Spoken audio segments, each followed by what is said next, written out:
Good afternoon and welcome to the William G. McGowan Theater here at the National Archives. I'm David Ferriero, the Archivist of the United States, and I'm delighted to welcome you to today's program in honor of John F. Kennedy's centennial, JFK, A Vision for America.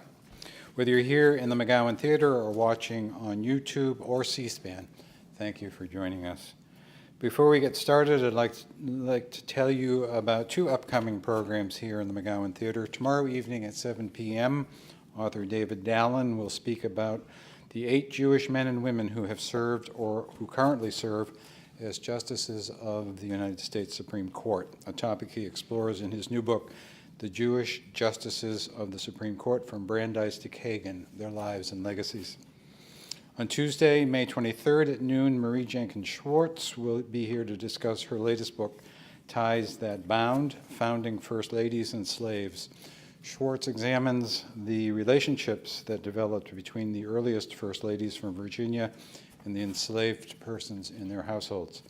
A book signing will follow that program also. To learn more about these and all of our public programs and exhibits, consult our monthly calendar of events in print or online at archives.gov. There are copies in the lobby as well as a sign-up sheet where you can receive it by regular mail or email. And another way to get more involved in the National Archives is to become a member of the National Archives Foundation. The foundation supports all of our education and outreach activities, and there are applications for membership in the lobby.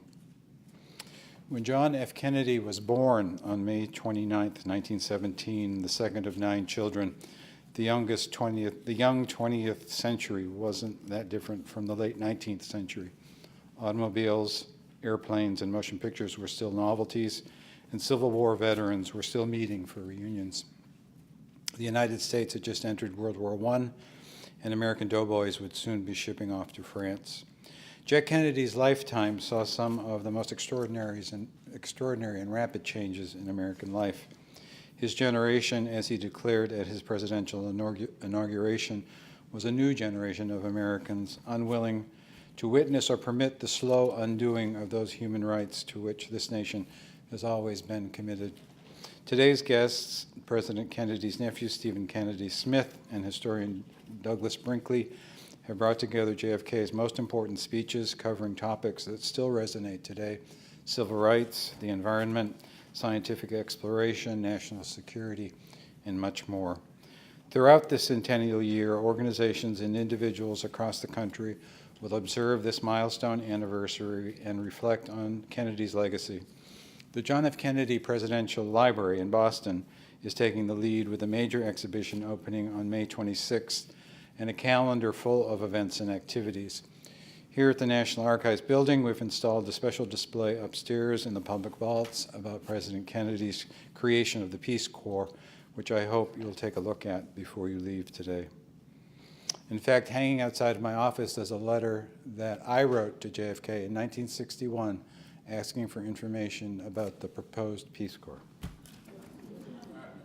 I never got a response, so. And to find out more about these JFK Centennial activities, check the JFK Centennial website, jfkcentennial.org. But today we're privileged to hear from President Kennedy's own nephew, Stephen Kennedy Smith, and historian Doug Brinkley about JFK's vision for America. Stephen Kennedy Smith is a lecturer at the Sloan School of Management at MIT, as well as a fellow at the Connection Science Group, also at MIT. He's a board member of the John F. Kennedy Library and the Joseph P. Kennedy Foundation, and has served on the staff of the Senate Judiciary and Foreign Relations Committee, and is a three-time recipient of the Danforth Award for Excellence in Teaching at Harvard, where he taught at the Harvard Law School. Douglas Brinkley is a professor of history at Rice University, the CNN presidential historian, and a contributing editor at Vanity Fair and Audubon. He's the author of a number of best-selling books, including Cronkite, which won the Sperber Prize for Best Prize in Journalism, and The Great Deluge, which won the Robert F. Kennedy Book Award. Brinkley has also written books on Theodore Roosevelt, John F. Kennedy, Gerald Ford, Jimmy Carter, and Ronald Reagan, and has often appeared on our stage, so it's nice to have him back. Our moderator, Susan Swain, is president and co-CEO of C-SPAN. She helped launch the Washington Journal, Book TV, and American History TV, and has been involved in the creation of numerous C-SPAN history series, such as American Presidents, the Lincoln-Douglas debates, and First Ladies.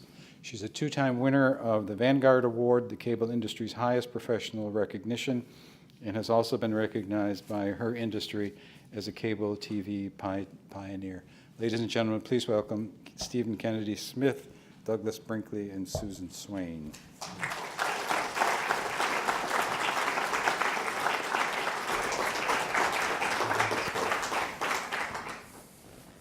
Good afternoon, everyone, and thank you so much for being here. I should also add to Doug Brinkley's credits that for almost 25 years he's been working with C-SPAN on a number of presidential historical projects. Most recently, our third survey of presidential leadership done by presidential historians. So I'm delighted to be back working and just have met Stephen Smith, so looking forward to learning more about your scholarship on your uncle. Before we get started, would you raise your hand if you were born after 1960? So for you, John F. Kennedy is entirely a historical figure. Okay, great. That just gives us a sense of perspective as we start out here. And I want to start with you, Doug Brinkley, because for the past 2 weeks or so, all the folks in this room and watching us on video have been bombarded with 100-day marker stories for our current president. In John F. Kennedy's time, was there a 100-day metric? There was a 100-day metric, and it's wonderful to be back at the National Archives. It's one of the great institutions in America, and Susan, thank you for being the interviewer. Yeah, the 100 days came out of Franklin Roosevelt's remarkable period. We used to do our presidential inaugurations in March, not January. So in March of 1933, FDR, when he gave his famous "We have nothing to fear but fear itself" address, he then went into a frenzy, really. Some people would call it the alphabet soup of the New Deal, of doing programs to start stimulating American pride and start working our way out of the Great Depression. For example, he did the Civilian Conservation Corps in his first 100 days, unemployed men and women planting trees across America and the like. And it was such a successful first 100 days that people would try to have to say, how did yours stack up? And Truman and Ike didn't really play ball on that 100 days thing, although Eisenhower knew he had to get us out of the Korean War pretty quickly because he had made a kind of promise, I will go to Korea my first months in office and solve it, and he did eventually solve it post 100 days in June of '53. But Kennedy started playing as a Democrat and trying to capture the new frontier modeled off of the New Deal, maybe doing the big 100 days. Richard Neustadt at Harvard, though, warned, let's talk about the spirit of the 100 days. Let's not get too much into the policy weeds, and because we don't want to be compared to FDR too closely. In the end, John F. Kennedy, after his first 100 days, left office. Get ready for this, guys. He had about an 83% approval rating, John F. Kennedy. And that was in the middle of that first 100 days when he had the Bay of Pigs, which many historians think of as a fiasco. Kennedy took blame for the failed Cuba exercise in Cuba. And nevertheless, why? Why did he have such a high?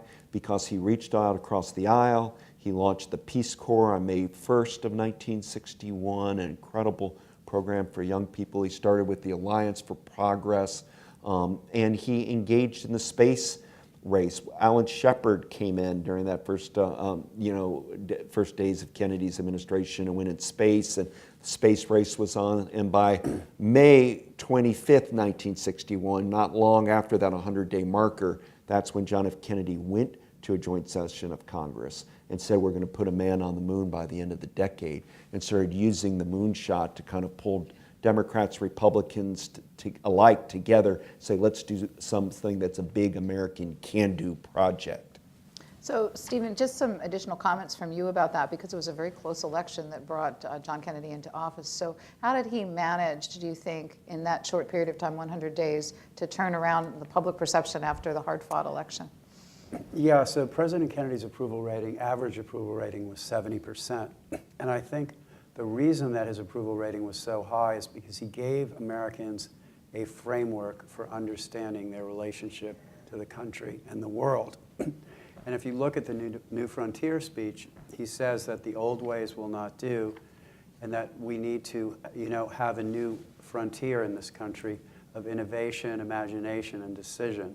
And that he talked about the pioneers who were not prisoners of their own price tags. He talked about a society that was not every man for himself, but all for the common cause. So he set the tone for the nation. He gave people a story to understand their country and the world. And I think that that coherent philosophy that he had was, unifying for people. And in the absence of such a philosophy, you have, which I said in the introduction to the book, you have vague emotions and spasmodic impulses. And so you have an incoherent approach if you don't really think about what your vision is for the future. And I think the other thing that's interesting about President Kennedy, he was a decorated combat veteran. He did believe in a strong military. But he had a much broader conception about what American identity really was. And for him, he drew this conception from American history and from his readings of Greek history and Roman history, and this notion that all great civilizations have great arts. They have great science and advancements in technology. The Romans built the roads. The Greeks had great Greek architecture. And so he wanted America to be that kind of society. Hence, he conceived of the National Endowment for the Arts and Humanities. He conceived of the space program. And he wanted America to be a just society. And so he conceived of the Civil Rights Program. By the way, I didn't say at the outset, but one of the things that's always interesting about doing programs here at the National Archives is that they are meant to be interactive. So at the 45-minute mark, if you have questions that you're thinking about, there are microphones at the end of each of the staircases here for you to be involved in it. And so many of the things we're talking about are so still important in our national dialogue today. So it'll be interesting to see your questions and comparisons to the times that we're living in right now. And with that in mind, for both of you, only Ronald Reagan is the only other modern president which have been granted an official centennial celebration. Can you talk a little bit about the background that's bringing us all together here? How did that all get generated in Congress, and was it a bipartisan effort? The centennial. I can speak you to go that. for that. Yeah, so two of our book contributors are John McCain and Henry Kissinger, who are both obviously Republicans. John McCain was a sponsor of the legislation. Ed Markey was a sponsor in the Senate. We had a reception last night at the Smithsonian for the opening of this photographic exhibit, which is based on the book. But one of the remarkable things about JFK was that he appointed Republicans to his cabinet. He appointed Doug Dillon as Treasury Secretary. He appointed Henry Cabot Lodge as UN Ambassador. So he was somebody who did, as Doug said, reach out across the aisle. He was not always beloved by liberals in his own party because he was very non-ideological and pragmatic about how he thought about making decisions. And so I think we had, Senator McCain spoke last night. He was stationed on an aircraft carrier battle group in the Cuban Missile Crisis, and he sat on an aircraft carrier off Havana and listened to President Kennedy give his speech to the nation about the Cuban Missile Crisis, where he said that we would never back down necessarily from confrontation where freedom was at stake. And so, he has inspired. Nancy Pelosi told me last night that she was inspired to go into public life by President Kennedy. So we had broad support for the centennial legislation. And there's a big kickoff at the Kennedy Library this coming Sunday, and lots of events happening around the country as well. Yes, President Obama will be there, and Vice President Biden. So, Doug Brinkley, about this project, people are looking at the book that is the reason that we're gathered here today. It's a different kind of concept. It's both photographs and essays. What was the thinking behind it? How did the two of you begin to collaborate? This is Stephen's project from the heart. He recognized that John F. Kennedy was going to be a 100th birthday, and we needed to do the right thing to honor it. And he grabbed the reins, and it's really his book where he started conceiving of the idea, which when he presented me with it, I lit up because it's I thought a fine idea. But building a narrative around the speeches of John F. Kennedy, and then getting a who's who of American to contribute to this. Some people that are busy, like Jimmy Carter, or His Holiness the Dalai Lama, or Senator McCain, Maureen Dowd, Dave Edgars, the great novelist. They're just a slew of incredible people, and he was able to the fact that he were friendships to start getting everybody to say, yeah, let's do this, let's do this. And there's a guy named Lawrence Schiller who was great friends I knew from Norman Mailer, the novelist.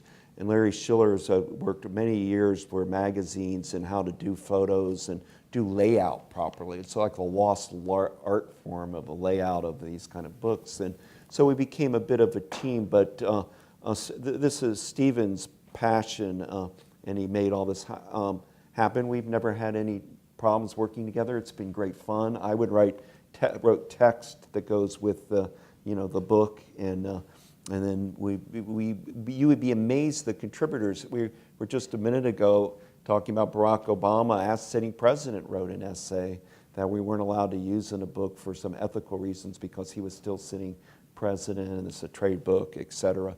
But everybody you asked said, yes, sign me up. I want to be part of it. But he was the magician that made all of this happen. We're showing one of the photographs behind us right now that's in the book too. How did the photographs come together? How did you select those? Yeah, so we had a team of 5 people who were working on this. We had folks at the Kennedy Library helping us, and then of course Lawrence Schiller, who worked with us on the photo selection, I had seen a book that he had done previously on JFK, and I thought it was so good that I wanted him to work with me on this. And so he came on board, and really, we have over 500 photos in here, many of them never seen before. This is America's great era of photojournalism. This is the Mount Olympus. These guys are the Rolling Stones and Beatles of photography. We have Cornel Kappa, Burton Berinsky, Jacques Lowe, Henri Dumont. If you know photography, these are the photographers' photographers. And some of them are still alive. But some of the photos in the book are just stunning. If I could just say, since he's naming the photographers, historians participate in this volume a lot. Some of my friends and heroes and people like Michael Beschloss, who's a great friend of mine, a wonderful Kennedy scholar, and David McCullough, and Robert Dallek, who in my mind's written the best single-volume book on Kennedy's presidency to date. So it was some of the best Kennedy scholars in my field, history, are involved with the book also. Yeah, it's for those of you, we'll have copies available afterwards so you can look at, but they're all short essays punctuated by photographs from the area. So you work through the arc of John Kennedy's life through the essays that are included in the book. Can I say one other thing? Sure. We also have Conan O'Brien, for those of you who are born later than me. Yeah. He wrote a fantastic essay on JFK's sense of humor. He said that Abraham Lincoln and John F. Kennedy are the two funniest presidents. Well, I'm going to jump around because I had a question about humor in politics. Because when you read through the essays again and again, and including with Conan O'Brien's essay, the thought of easy wit as a aspect of John Kennedy's personality and his public life keeps being reinforced.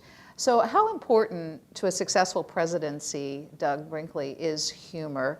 And do we still have it in our politics today? Well, it's in a different way we do. Now it's the president as the butt of all the national satire. But John F. Kennedy was a very funny guy, and he was very funny when he was young. He was a prankster. He liked hijinks. He saw the absurdity of life. Whether he would get into, he was always a little bit of the leader of the misbehaved gang in prep school, somewhat that way when he was at Harvard. The men, when he was in the Navy during World War II, just loved him because of his sense of humor. And when he started running for politics in Massachusetts, 1946, running for Congress, getting elected, humor was a big part. If you were here to hear John F. Kennedy, he would have such a quick wit that you would remember 2 or 3 things that he said. So it became one of his hallmarks. And he also had an amazing ability to be self-deprecating, which everybody likes. So by the time he becomes president, I think successful presidents use humor combined with communications to create an image. Theodore Roosevelt was fantastic at this. He could just, people would crowd around and he'd story tell and laugh. FDR used to come and tell more cornball jokes, to be honest. TR's was quick and witty, and FDR's a little cornier, his humor, but it worked. And then Ronald Reagan. I once edited a book called The Notes of Reagan would take file cabinets and put each joke and have it perfectly organized. So when, let's say you had to give a speech to a Kiwanis club, he'd have a speech, but then he'd go through these and pull out the note cards and put an arrow to say, tell the joke there, tell the joke there. And so when Reagan was done, you laughed. People want a dinner speech to have a couple of laughs. Humor is essential. And Kennedy then, last point, would do those press conferences. I bet everybody here has seen him. And Helen Thomas famously, they would get into a whole thing. But can you imagine people would leave a JFK press conference laughing, even though they were dealing often with very serious points of view. So I think if you took the charm, wit, and humor away from Jack Kennedy, it would have been a different being. They were part of his essence, being that way. So one thing they asked him when he got into office, whether he was surprised by anything, and he said, the only thing I was surprised by is that things were just as bad as I said they were. Which is a more humorous way of a similar message we're getting out of our current president, really. If you think about it, it's the way things are communicated that might have more effectiveness in the public sphere. So I wanted to talk about that concept of the new frontier. And you referenced FDR as well as the New Deal. And presidents sort of framing their messaging around a consistent theme. We've just been through a campaign where Make America Great Again was a regular campaign for the Trump administration, and it was successful. So how long have presidents put taglines, for want of a better word, marketing taglines on their governing principles, and how does it work with the public? Oh, it works really well. I mean, and it's a staple of American politics from the 19th century till today. You come up with a slogan like William Henry Harrison running in 1840, keep the ball rolling. And that we use that phrase now, but they would take a large ball of twine and kind of spin it. They rolled it all the way from Ohio to Washington to kind of keep the ball rolling for William Henry Harrison. And the whole log cabin kind of ethos. One could go on and on, but in modern times, 20th century, meaning, Theodore Roosevelt with the square deal, I think, really started it all off. And then he started preaching really the new nationalism and a later incantation in his life. And FDR picked up from his fifth cousin, Theodore Roosevelt. He'd call him Uncle Theodore, even though it was a fifth cousin. And of course, you've got the New Deal. And the New Deal is just, it worked. Everybody talks about it now. The New Deal, where's the New Deal? And so presidents since then have tried to find a moniker, and Kennedy was very keen on doing so. Harry Truman had done the fair deal, so he didn't want to do deal again, so he played off of the word, called deal had been done, but so he played off the word new. And we all know when you run for president, right, you want they're all looking for change, or, and so the new frontier, and the frontier was space, the frontier was the oceans, the frontier was technology and science, and it worked. I thought it was a great slogan. I still do. People that loved Kennedy started defining themselves as new frontiersmen. There was a whole group of senators that could be determined if they were part of the New Frontier team, like Frank Church of Idaho or Clinton Anderson of New Mexico. And with when that phrase became the cornerstone, really, of the Democratic Convention in 1960, when John F. Kennedy, took the nomination in Los Angeles, he had beat out Hubert Humphrey. He had beat out Lyndon Johnson. He had beat out Adlai Stevenson, beat out Stuart Symington. I mean, he really had to run it. He ran for years trying to get that Democratic nomination. The term New Frontier stuck, and it still, I think, has a lot of credence to it, because it captures that there was something different going on in the early 60s. And it was the time that the new generation, the lieutenant junior grades of World War II, were coming in, the younger Turks, replacing somebody like General Eisenhower, who was of an older generation. I was looking to see if I could find it, but in your introduction, Stephen Smith, you and related to this, you talk about John Kennedy's skillful use of narrative in politics. Explain what that concept is. Yeah, so I think I was talking about it before, but so I think every president does try to capture the zeitgeist of the nation, right? And also tries to direct that in a direction that they feel they want to go. And so I think in Kennedy's case, you had the largest generation of Americans ever born after World War II. They were coming onto the scene. He obviously had served in combat himself. And then you had this, really the rise of globalization. You had the rise of mass technology. So he and his advisors were reading books like David Reisman's The Lonely Crowd, and these other books which were, as American industrial power grew, they were thinking about, well, how do we organize this in a way that's good for the nation? And also, how do we cope with our rise really as the preeminent international power? So if you look at his life from 1917 to 1963, it really spans the rise of America as a great international power. And at the time that he's killed, we're probably at the height of our popularity in the world. So he was able to use this idea of the new frontier, to kind of galvanize people to really want to do something for their country. And, that the quality of youth is that they want to make their mark, right? And so David McCullough told me he left his job in New York working for, I think it was Random House or somebody, went to Washington with a young family with no idea what he was going to do, because he wanted to work for JFK. And he ended up working in the USIA, in the United States Information Agency, which was then kind of leading the charge against how do we promote American ideals against communism. So he had that narrative of the young generation rising. He also had the narrative of that free societies were better ways of governing and more aligned with fundamental human interest than totalitarian or communist societies. And I think he was right about that. And Reagan, of course, shared that viewpoint. And ultimately, Kennedy went to Berlin and gave his Berlin speech. And Reagan went again when the Berlin Wall and was eventually torn down. And so he had both of those narratives going, the narrative of national energy and the national of anti-communism. And then the third narrative that he had was he went to Independence Hall in Philadelphia, and he gave a speech called The Age of Interdependence, which is in the book. And he said, the American Revolution was the Revolution of 1776, which was the age of independence, but it was also the Revolution of 1787, which was the Revolution of interdependence, when we formed the Constitution and became a national and powerful society. And he said, this is what we're facing globally now. We have to build global institutions like the European Union and others that will be able to lead to greater cooperation and prosperity for everyone.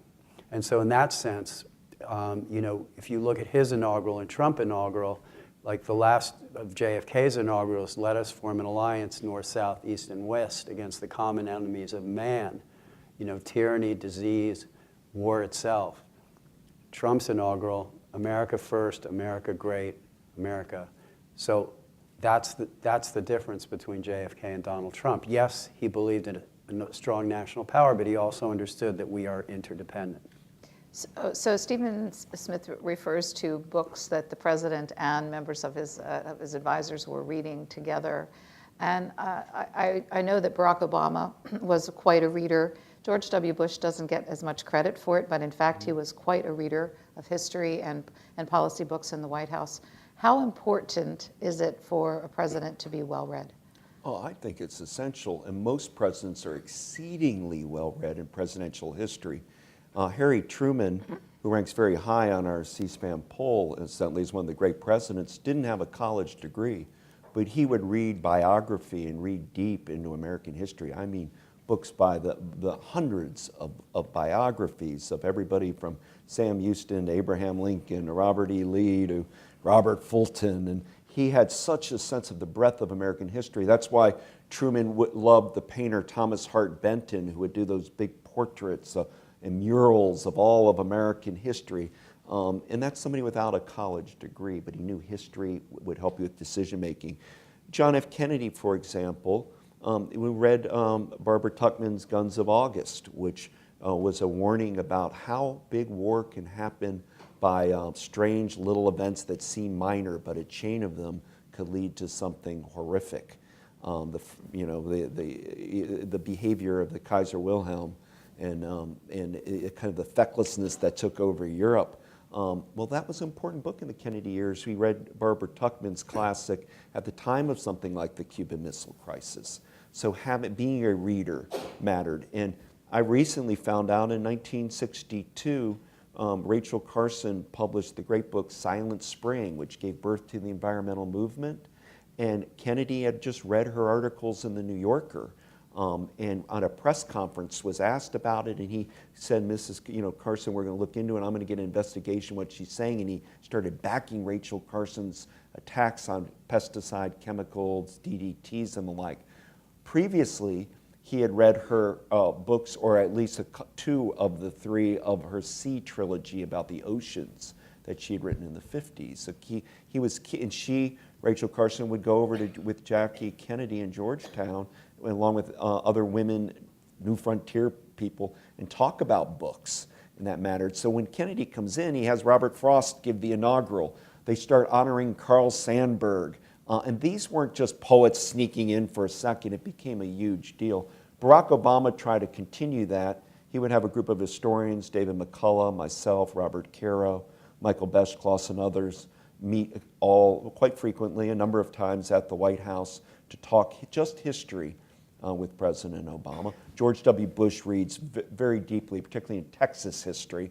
He has said his favorite books are about the King's Ranch, and a book called The Raven by Marcus James about Sam Houston, and George W. became a huge Abraham Lincoln reader, just like Barack Obama loves Lincoln.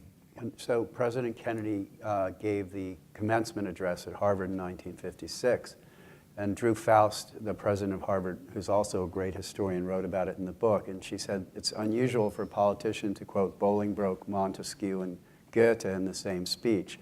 But the speech was called The Politician and the Intellectual. And he said our nation's first politicians were also our nation's great writers and scholars. Books were their tools, not their enemies. And we need the disinterested viewpoint of the scholar to prevent us from being imprisoned in our own slogans. So that this is his view of the importance of learning and reason in American politics. And of course, he was a historian himself. He wrote a very good review of the Adams Papers. He won the Pulitzer Prize for history. And he certainly believed, as Doug said in reading Barbara Tuchman's book, that history mattered in presidential decision-making. Well, while we're talking about media, let's talk about the press. John F. Kennedy came into the White House at the really dawning of the age of television. And he also had a press corps that's very, very different from the kind of press corps that presidents face today, and a news cycle that was so very different. How did he, well, I'll just ask it generally, what was his relationship with the press? How did he use the news media to his advantage to advance policy goals? Well, he was a journalist, as been mentioned. After World War II, he wanted to really be a journalist, and you can go look up his old articles he would write. He covered the UN creation at the San Francisco conference. It appeared in papers all over the country. He was at Potsdam writing articles. So keep that in mind. Always about John F. Kennedy is that he had this kind of great love of books, but television is a game changer in politics. In 1952, like when CBS News decided to cover the convention, that started, it used to be smoke-filled. Now it started becoming infomercials for the parties. And you had to be telegenic. That became a new phrase that started being out there. In my research on Walter Cronkite, I was kind of astounded to learn that Cronkite was looking to make extra cash on the side for CBS, and he gave a quick seminar in how to look and sound on TV. And Sam Rayburn and John F. Kennedy took his course. And you know who didn't? Richard Nixon. Meaning, by Kennedy started recognizing that new medium in the way maybe Donald Trump's recognized the power of Twitter. I mean, but he did recognize TV was a big, big deal. So by the time we cut to the debates of 1960, you realize that's the first time we had a presidential debate in the United States. Was 19. Never had one before 60. Susan Swain has done the Lincoln-Douglas debates for C-SPAN, but that was, of course, about Illinois politics, even though it had national ramifications. So it got televised, and it's almost an old saw at this hand, but people that listened to Richard Nixon on radio thought he won the debates. People that watched on TV said John F. Kennedy won. And once he came in, CBS and NBC recognized this, just like now, my network, CNN, we're covering Trump all the time. The network started thinking, let's cover John F. Kennedy. They started going to Hyannisport. They started covering Alan Shepard, John Glenn, Gus Grissom as must-watch TV events during the Kennedy years, and press conferences became a big deal. And so the combination of using the medium of television and photography really helped set a tone to John F. Kennedy. I would give him an A+ on relations with the press and how to use television to advance your public policy concerns.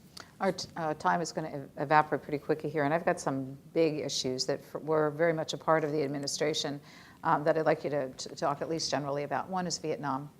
How does the book handle Vietnam, which framed the entire baby boomer generation? So I actually have on my wall at home a note that Jackie gave me after President Kennedy was killed from his desk. And all it says on it is Vietnam, Vietnam, Vietnam. So this was something that he was thinking about. In the book, George Packer, who wrote a great book on Iraq, writes about President Kennedy in Vietnam. And he cites Fred Logevall's book called Embers of War, which won the Pulitzer Prize, which is about Vietnam. Fred Logevall is a professor at Harvard, and I've actually had lunch with him to talk about this issue.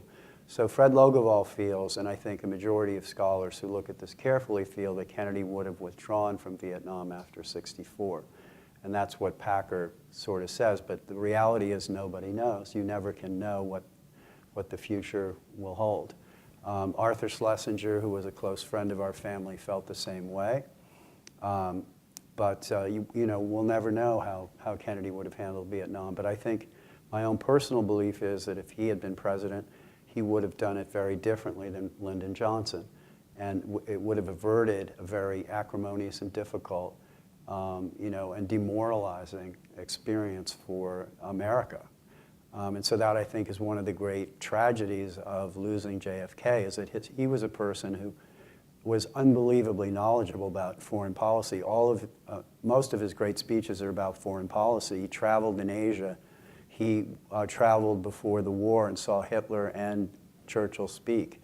So this was a person who really, really understood where the world was going, and I think he would have handled that situation quite differently.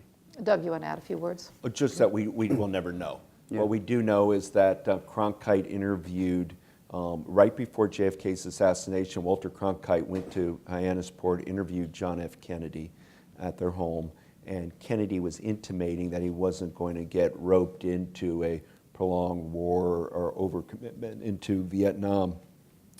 So people that agree with what Stephen just said will point to that Cronkite interview. There's some documentation feel that we were going to no matter what. We don't know. 64 would have been an election year.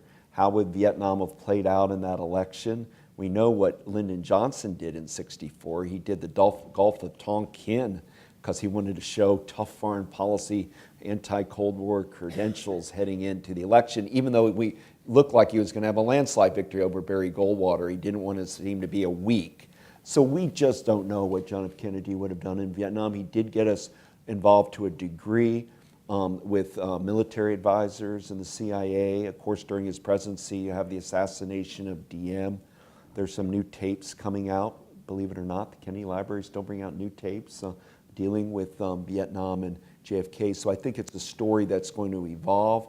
I'm personally curious to see how Ken Burns deals with it in his Vietnam War series, which will be hitting the public soon. I have a feeling it's going to be one of constant debate. The evidence of why Kennedy would not have gone into Vietnam, he was in a real peace mode at the time of his death. He was doing missives with Khrushchev privately and trying to say, how can we be the generation that brings true global peace?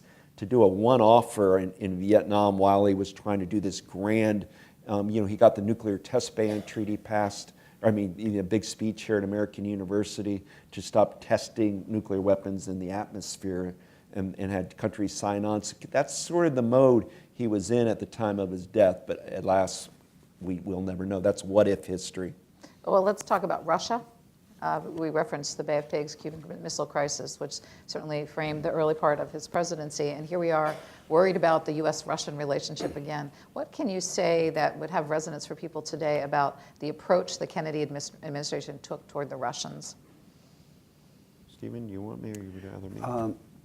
Well, I think what's interesting about, in reading through these speeches and the history, what's interesting to me about President Kennedy is that as his presidency goes on, he learns from his mistakes and he deepens as a person. So he starts out as more of a fervent Cold Warrior. He comes to the edge of the nuclear abyss with potentially 50 to 100 million people killed, and he skillfully gets out of that situation by offering the Russians an opportunity to back down without losing face. And later when he gives the American University speech, he says explicitly, and I think this is more relevant to North Korea, but he says never put your adversary in a situation where they either have to face a humiliating retreat or confrontation. And so I think so on the one hand, he became less of a fervent Cold Warrior, more of an advocate for peace, as Doug said. Also on civil rights, he was tepid on civil rights at first, but I think when it came down to it, he and Robert Kennedy made the decision that even if it cost them the election, they were going to give the civil rights address. And in fact, when he gave that address, his popularity went down by 30 points. And the Democrats have not won the South since that address. So I think on the issue of Russia, the thing that is relevant with JFK is that he always kept the option for dialogue open. He never was naive about the intentions of the Russians. He didn't characterize them in ways that were not very positive, although he did always characterize the Russian people in a positive way. And so I think that he had the balance, idealism without illusions. Idealism on the one hand, you have to deal with them. On the other hand, don't characterize a Russian leader in ways that are overly complimentary. to add to very briefly, the exciting thing is new documents are coming out all the time. We're here at the National Archives, and there are new Kennedy tapes coming out. A fellow, Tim Nefertali, is working on the U.S.-Soviet, because we've got Russian documents and archives opening up, which will shed new lights on the United States and Russia's relations. On a question I'm asked about a lot, the 1960 election, a man named Herb Gelman is writing a book on Kennedy and Nixon, and he has a more favorable view of Nixon, but he does this in impeccable scholarship. So it's a very fluid field, Kennedy studies right now, as new documentations, particularly from Cold War countries, start coming into play, and we could see what was really happening from outside of our borders. So we have about 5-6 minutes for our conversation, and then we have time for questions. So if you're thinking about a question, it might be expedient if you could make your way over to one of the microphones. Let me turn to some personal sides of this. We've got a photograph from Look magazine. I think if we can get it on the screen, cover of Look magazine, which is includes you, I think, Stephen Smith. So my question when I look at that is, since the assassination, there's been so much mythology around in this country about John F. Kennedy. What can you tell us about the personal John Kennedy that is different or larger than or more important than the public image mythology that we've So come to I know? was only 6 when my uncle was... Where are you in there, by the way? Oh, that's me in the front seat. Now, if you look closely, I look concerned. And because I'm concerned because we're heading for a very large hill at a high rate of speed in a small overloaded golf cart driven by a guy who wrecked his PT boat during the war. And you knew that at age 6, huh? So that, what he would do, we would all get on that golf cart and we would drive for this hill. And he would come down also out of the, what we called the whirly bird, right? Those choppers, those marine choppers, and land on the lawn. And then he would come out and we would all run over to meet him. He got a big kick out of that. And I think he got a big kick out of riding around on the golf cart and scaring everybody to death. So I have great memories of my uncle. Caroline and I were very close. We went trick-or-treating in the White House. Actually, my mother and Jackie would go trick-or-treating in Georgetown while she was First Lady.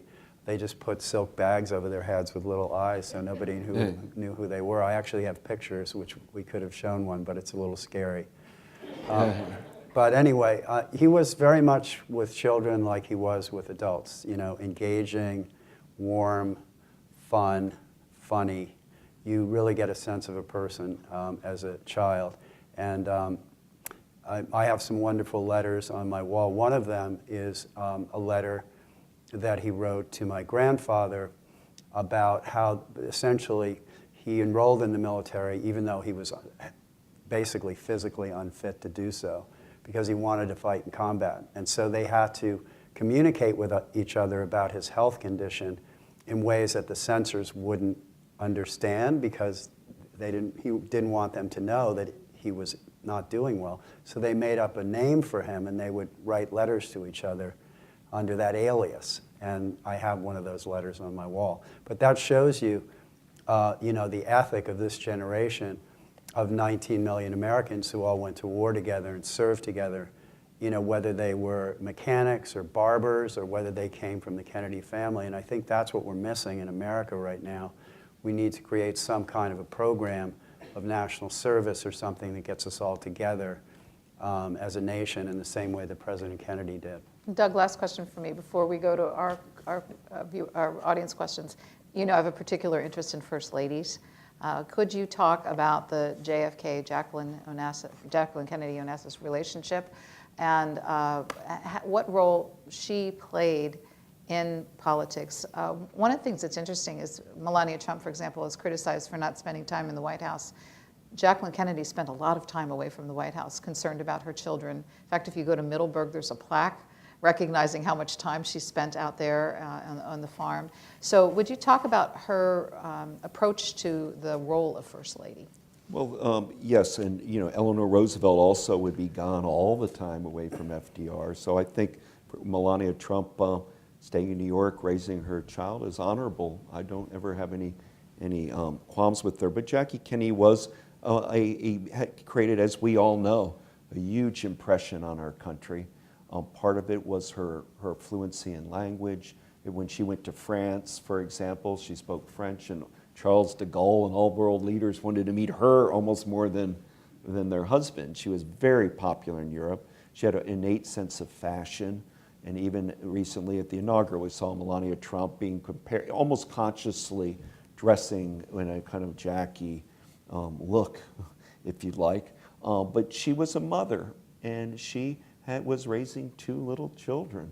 And they had had a miscarriage before, and she wanted to raise those kids right in life, just like the Obamas have had to do with their kids. Look how well and wonderful both of Jackie's children came out to be. And so I think, but beyond that, she had a sense of decor. She liked modern art. She loved writers. I recently read all of her correspondence with John Steinbeck, and Steinbeck wrote Jackie Kennedy this most heartbreaking letter that your husband will live on right after his death. She was engaging in Steinbeck, and he was talking about King Arthur and European history and what a hero means, and why a hero in history is bigger than a politician or statesperson. What is a hero? And so writers loved her, artists loved her, the country loved her, and she created a kind of modern First Lady by doing things the way she wanted to do, much more visible than, say, Bess Truman or Mamie Eisenhower ever were. We'll start over here, sir. Theodore Sorensen, the speechwriter for President Kennedy, speak at an event here at the National Archives once, and he was very quick to make sure that everybody knew that President Kennedy's speeches were President Kennedy's speeches. They weren't his speeches. And I wonder, what do you know about the process that they worked together in coming up with their speeches?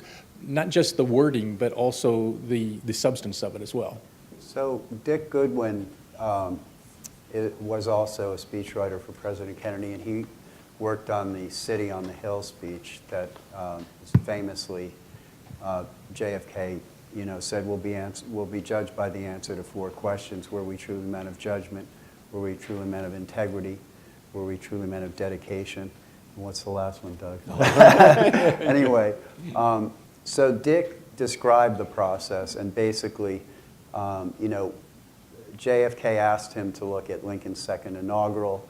They talked about the ideas that President Kennedy wanted in the speech.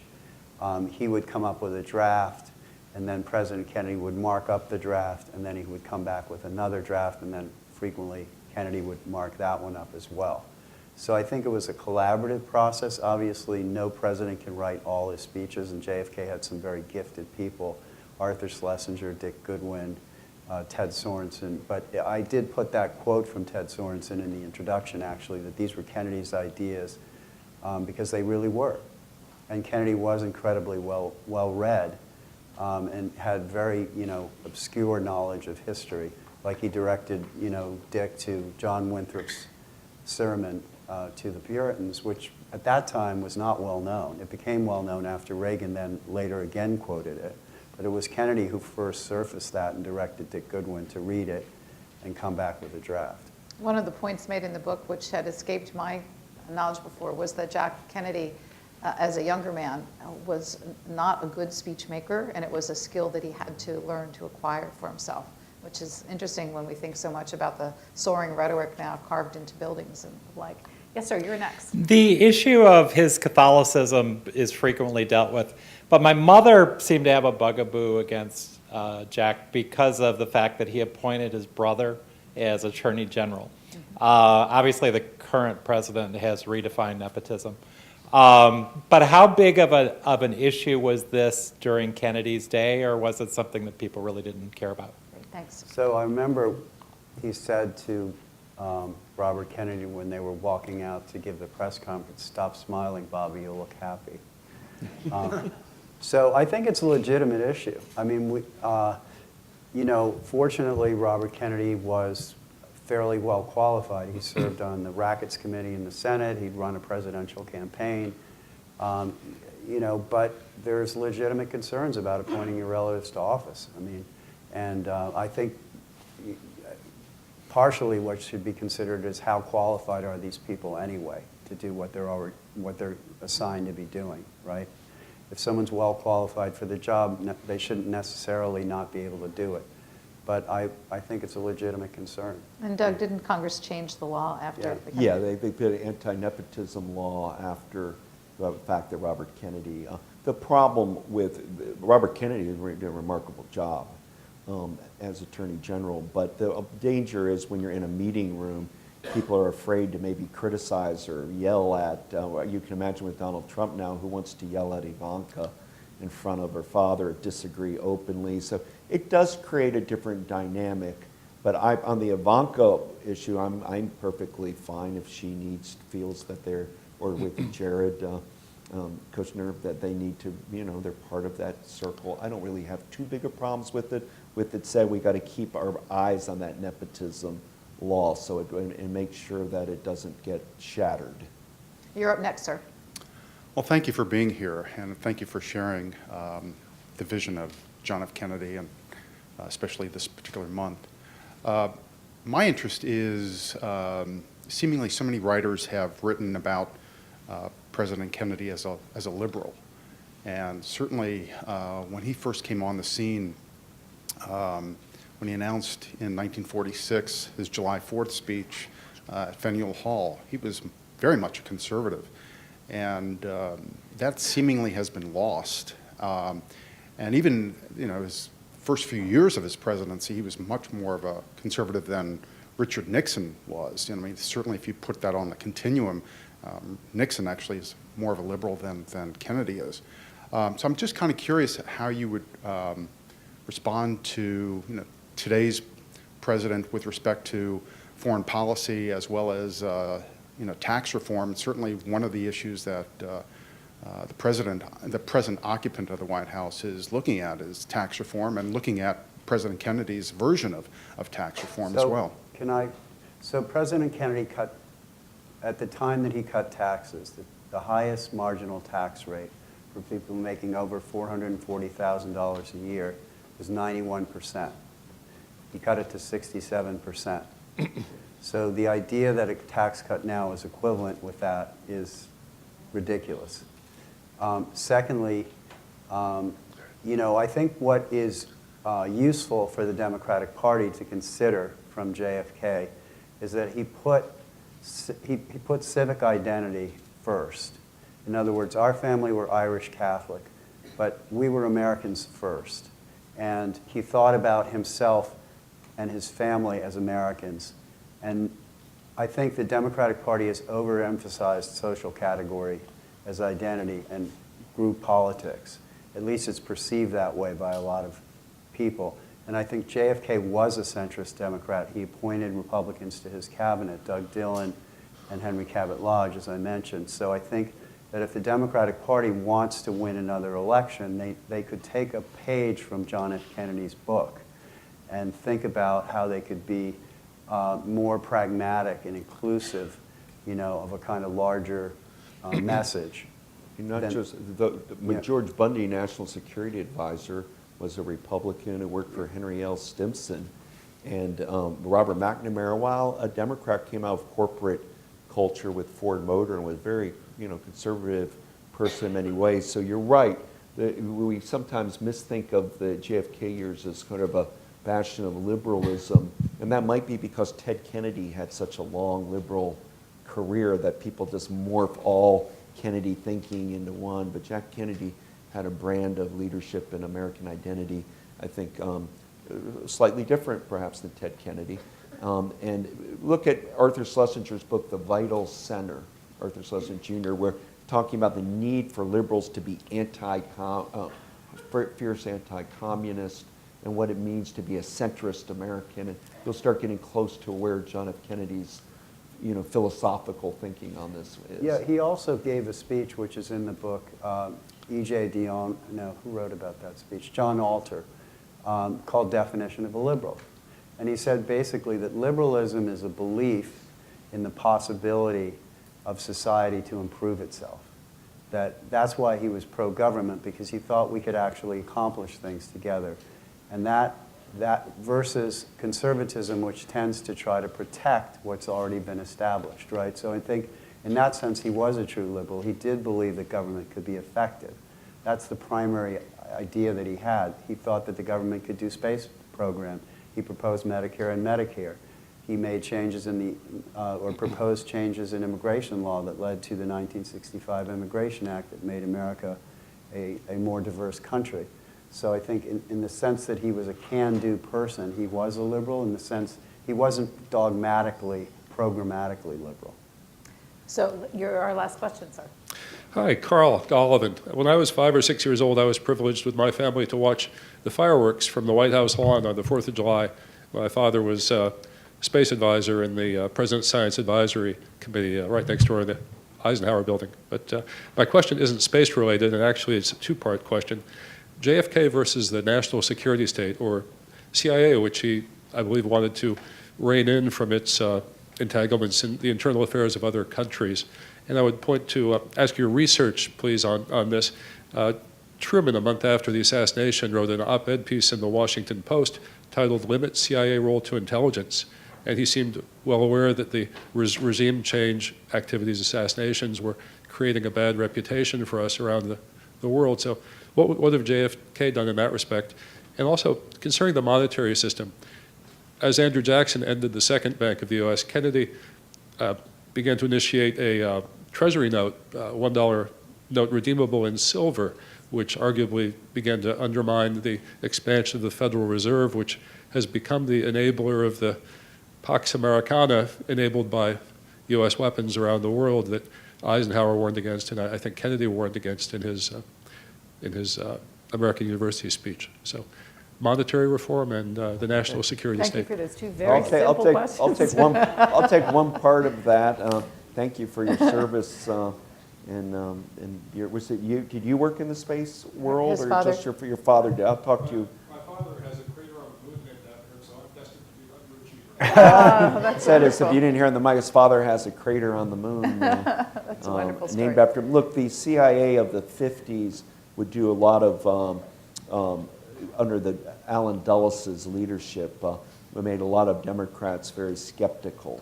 Dulles, I mean, this was an era where we would do, in Guatemala, we'd be dealing with the coup, we'd be undermining the situation in Iran. We were really using the CIA in these covert operations, including perhaps assassination as a mode of American Cold War policy.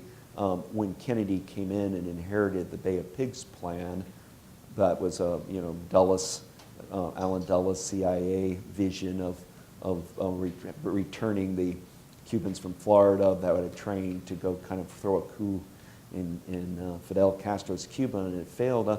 Kennedy got a lot of egg on his face for that, and he really was just kind of following what was a CIA program to fruition, and he learned from that to have some skepticism of the CIA and its power and how we can rein it in and limit it, and also at times of the U.S. Armed Forces. He did not always say yes to the generals. He was not over enamored by brass. I mean, and in that way he was tough.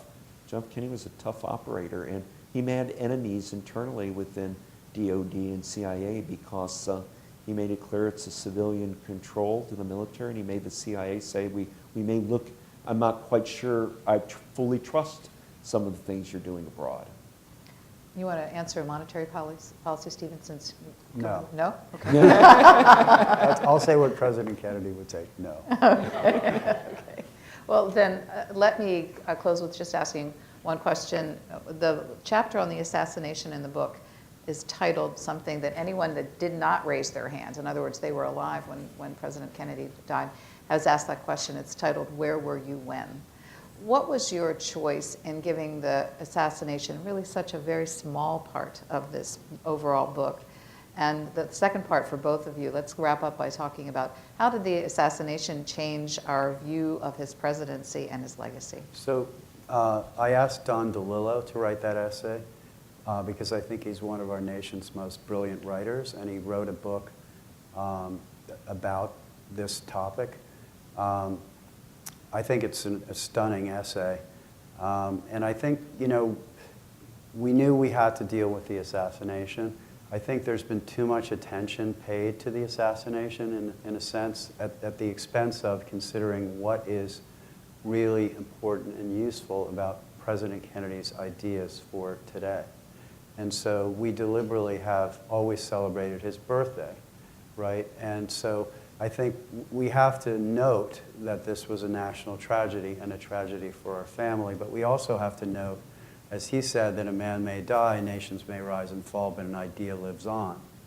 And so what we're trying to celebrate with this book are those ideas and those ideals, you know, because he really not only inspired us, but confronted us with the opportunities and challenges of citizenship. And we're certainly confronted with those things today. And one of the things that he said in his last speech, which he never got to give, was, you know, in the future, the policies of the United States should be governed by learning and reason. Otherwise, those who confuse rhetoric with reality and the plausible with the possible will gain popular ascendancy with their seemingly quick and easy solutions to every world problem. So there's a lot to learn from JFK. And so that's really why we did the book. Doug, final comments? Yeah. Yes, I mean, I once interviewed Gerald Ford out at Rancho Mirage, California, and after lunch I went in his office, and he was on the Warren Commission of the assassination of JFK, and we were talking. I was writing about his time with NATO, his presidency, Gerald Ford, and not the Warren Commission, but he came and said, "I want to show you something," and it like this, a stack. He said, "Okay, you see that stack?" And I was like, "Yes, Mr. President." He said, "Now do you see this?" And it was small. So these are the letters I've received this week about my role in the Warren Commission, and this is who's asked me about my presidency. And so on this book, we don't want to hone in on the assassination, as Stephen rightfully says, 100th birthday of a major American president who I think anybody watching will agree his legacy is continuing to go on and on. He's ranked as one of the top 10 American presidents in our history. So we wanted to maybe focus on sides of him. John F. Kennedy, in my essay in the book on saving Cape Cod National Seashore and Point Reyes out in Marin, California, and South Padre Island. And you know, there are other areas that have been kind of underlooked because so much scholarship goes into the assassination. And Stephen got Don DeLillo, whose novel Libra is a masterpiece of literature. And what a genius move to get one of our finest novelists who's dealt with the assassination to do the closing essay for our book. I was so pleased when that came in that day. Yeah. Well, the 100th anniversary this month, the actual birthday is 29th, is that correct? Yes. So there will be many events around the nation. We thank you for your interest in being here for one of them today. And our two co-authors will be available right outside afterwards for a book signing. Thanks for your attention.